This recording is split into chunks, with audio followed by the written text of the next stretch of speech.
Si Alain ay presidente ng samahang Wild Bird Photographers of the Philippines. Yung pagiging photographers accidental actually. We need to produce information material about the conservation of Candaba Swamp. We were looking for photographs of wild birds. Konti pa noon, kahirap kumuha ng permission sa mga foreign photographers. So sabi namin, tayo nila kumuha ng picture. Doon na nag-start. Paglipas ng maraming oras sa kagubatan, nakamit din ni Alain ang pangarap ng mga kabaro niya. It's always the Philippine Eagle na holy grail ng isang bird photographer sa Pilipinas. Siyempre, exciting talaga. Very exciting at that time.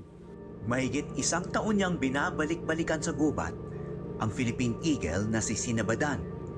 Mula itlog hanggang sa paglaki at paglipad nito. Gaano ka-importante naman yung Philippine Eagle in terms of creating awareness about everything else in the wild, no? Siya yung pinagsisimula ng discussion eh. Lalong-lalo na, ang tingin natin dun sa Philippine Eagle, siya rin yung keystone ng lahat ng species sa Pilipinas. Kaya from there, pwede natin palawakin yung diskusyon. Hindi lang naman siya eh. May mga iba pang mga wildlife.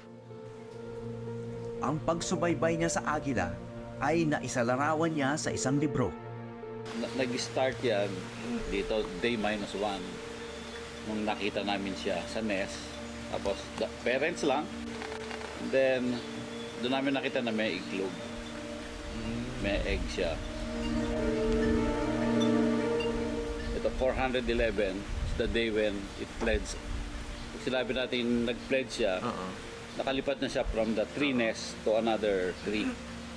Pero, still nandun pa rin siya.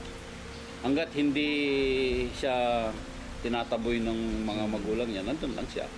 Tinuturuan siyang lumipad, tinuturuan siyang mag-hunt. Unfortunately, yan, nangyari. Nabaril naman yung father niya. Ito pala, 235 na nabaril. Noong nakaraang taon, nabaril si Sinabadan.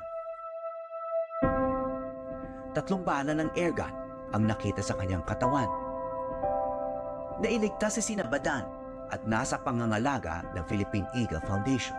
Kuminsan hindi naman dahil sa pagkain, kundi dahil siguro sa instinct ng hunting. Parang nagtitirador ka lang eh, parang sports eh.